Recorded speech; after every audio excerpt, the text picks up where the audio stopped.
All right, so just a brief video to help get you started with this lab. First, if you would read that little background information, the main idea here is that we're going to be learning about this thing called the VSEPR theory, or valence shell electron pair repulsion theory. What this means and what this background says is we spent some time learning how to draw Lewis structures. That's all well and good when you're drawing them on a flat surface, but when we're talking about what these molecules actually look like in three-dimensional space, it's hard to depict that on a flat piece of paper. And so that's what this lab activity helps us do, where we're going to model building these molecules using marshmallows and toothpicks, what they would look like in three-dimensional space. Because what the VSEPR theory, or valence shell electron pair repulsion theory, says is that electrons, whether they're lone pairs or shared pairs of electrons, they repel apart as far as possible in three-dimensional space.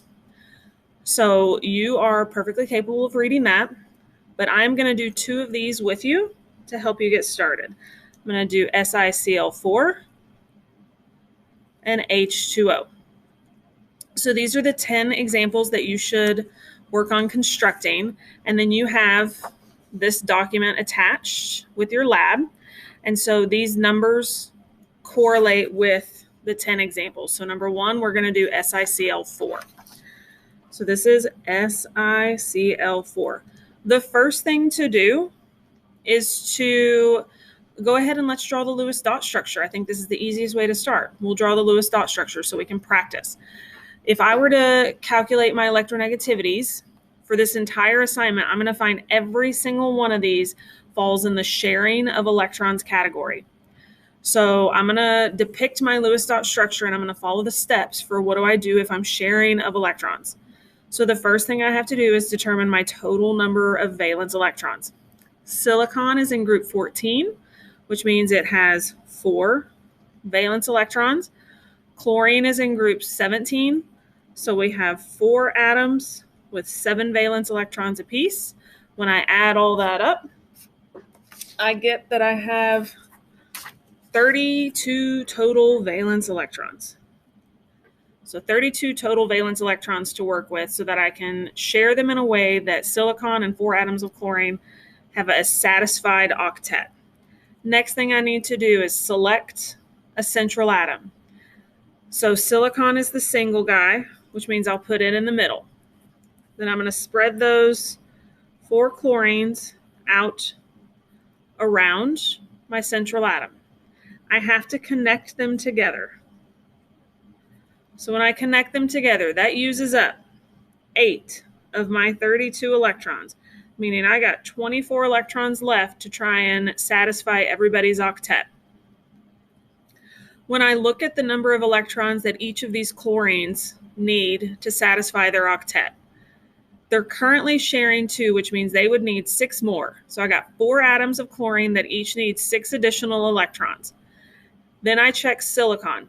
Silicon is currently sharing 8 electrons, so silicon doesn't need any additional electrons. It's already sharing 8, and so it is satisfied. So since I have 4 atoms of chlorine that all require 6 electrons, that matches the fact that I have 24 electrons left to spend. So I'm going to pass out those 24 electrons in the form of lone pairs on the chlorines. Just like that. So this is the Lewis dot structure for SiCl4. Now we need to consider the number of things coming off the central atom. And when I say things, I mean either shared pairs or lone pairs on the central atom.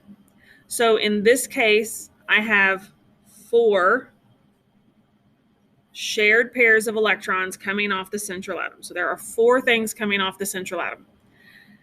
None of those 4 things are lone pairs. Now let's try and construct what this would look like in 3-dimensional space. When I take my marshmallows, I'm going to pick one color to represent my central atom, any color, and then 4 atoms of the same, since these are all chlorines, and I'm going to build this. But keep in mind that when I build this, my goal is to try and build this in a way that puts all of these chlorine atoms, or these electrons represented in this toothpick, as far apart as possible. And just building like a straight T or an X is not the arrangement that puts these electrons as far apart as possible. The arrangement that does put them as far apart as possible looks more like a tripod. So when I get all my electrons as far apart as I can in three-dimensional space, I end up with something that looks like that. Kind of a tripod looking thing with 3 legs on the bottom and a neck going up on the top. That is what this molecule looks like in 3D, because we're not just working in the X and the Y plane, we're working in the X, Y, and Z plane in 3 dimension. So I have this guy. This is what I'm trying to depict. Now, when I'm trying to draw a 2D Lewis structure and then identify something called electronic geometry, my little molecule's sliding, electronic geometry and molecular geometry, I have a little cheat sheet to help me with that called a VSEPR table. So this is our VSEPR table. What our VSEPR table can do is it can help us draw a picture of what we just constructed, of how it looks in 3-dimensional space. And then this particular shape has a name. This shape, when we've got one thing in the middle and 4 bonded pairs of electrons coming off that central atom, has a very particular name. And so this geometry chart can help us determine that. So what I do to look at this chart, number of electron groups. This is like the same thing as things. How many things did we say were coming off of our central atom? We said that there were 4 things coming off our central atom. So the things tells us the number of electron groups coming off that central atom, because the electrons take up space. From here, now I got to decide how many lone pairs there were. So the number of lone pairs in my particular model was 0.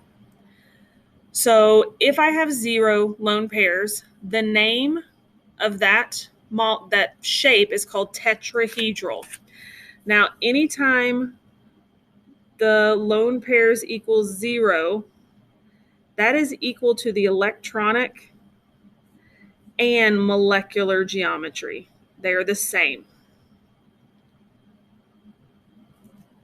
So if my lone pairs equal 0, the electronic geometry, because it's depicting where the electrons are, is the same as my molecular geometry, which depicts where the atoms are coming off that central atom.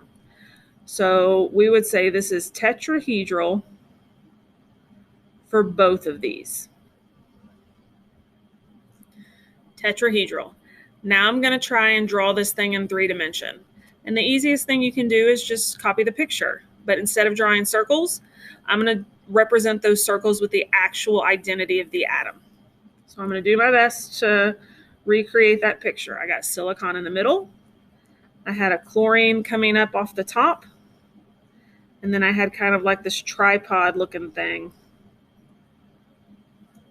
with chlorines. And it is common to not represent the lone pairs, but if you want to draw them in on those outside atoms, that is fine as well.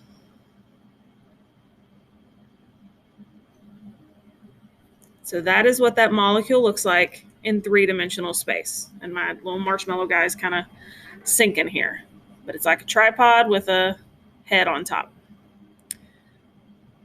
All right, let's do one more and then you can work on the rest. So I said I wanted to do number 4, which is H2O. Let's do H2O. So here's H2O. We need to determine how many valence electrons we have to work with in one molecule of H2O.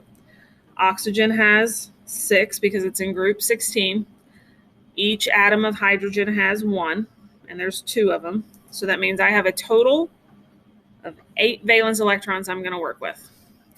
From here, I'm going to draw the Lewis structure, the Lewis dot structure for H2O. Oxygen's going to go in the middle. because it's the single atom. And then I got hydrogen and hydrogen, and I connect my bonds together. Doing that used up 4 electrons, leaving me with 4 remaining to satisfy everybody's octet. To satisfy hydrogen's octet, all hydrogen needs to do is to be bonded to something else, which it is. So both of these hydrogens are already satisfied. They have their full valence shell. Oxygen is only sharing 4 electrons, which means it needs 4 additional. I have 4 additional to spend, and so now I can pass out those 4 electrons in the form of lone pairs on that oxygen. So there is the Lewis dot structure for a molecule of water. Now we're going to count up the number of things coming off our central atom. The number of things coming from the central atom: 2 bonded pairs, 2 sets of lone pairs. So that is 4 total things, because we always look at electrons in the form of pairs of electrons. So I have 4 pairs of electrons on the central atom. 2 of those pairs of electrons are lone pairs. 2 of them are bonded, the ones that are being shared with hydrogen. 2 of them are lone pairs. So now I'm going to go about trying to construct this, spreading all of the electrons as far apart as possible. So I chose pink for my oxygen, and I have 2 greens for my waters. And then I'm going to use this white to represent lone pairs that are on that central atom. But I don't need to use a stick. I'm actually going to tear this apart. So now I have 2 lone pairs. So I tore my white marshmallow in half to give myself 2 lone pairs. Now, these lone pairs and these shared pairs, as the toothpicks, I need to spread them apart as far as possible. So when I start adding my H's to my oxygen, the best I can do to get them as far apart as possible is actually not to put them in a straight line, because my toothpicks and my lone pair of electrons need to be spread apart. So when you tear it in half, it gets sticky. So I can stick my lone pair of electrons on here just like that to get them as far apart as I can in 3-dimensional space. And so this is kind of what it looks like. So in 3-dimensional space, I get something that looks like that. I got like little Mickey ears and then legs that are sideways going in a different plane. So when I go to check to determine my electronic and my molecular geometry, I refer to this chart. The number of things coming off my central atom. I said I had 4 things coming off my central atom. 0 lone pairs is always going to represent electronic geometry.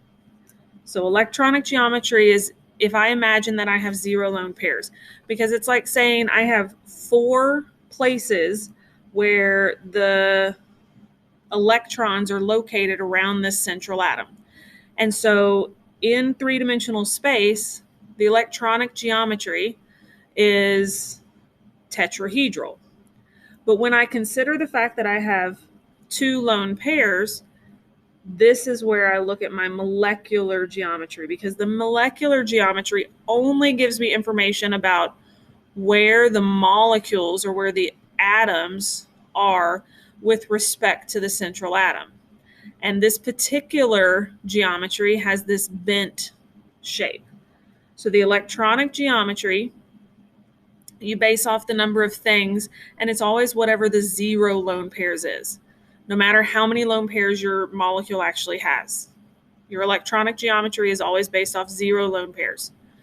Your molecular geometry is based off the number of things, and then you consider how many lone pairs, because we're looking at just the shape that your molecule has based on the fact that it has these atoms coming off that central atom.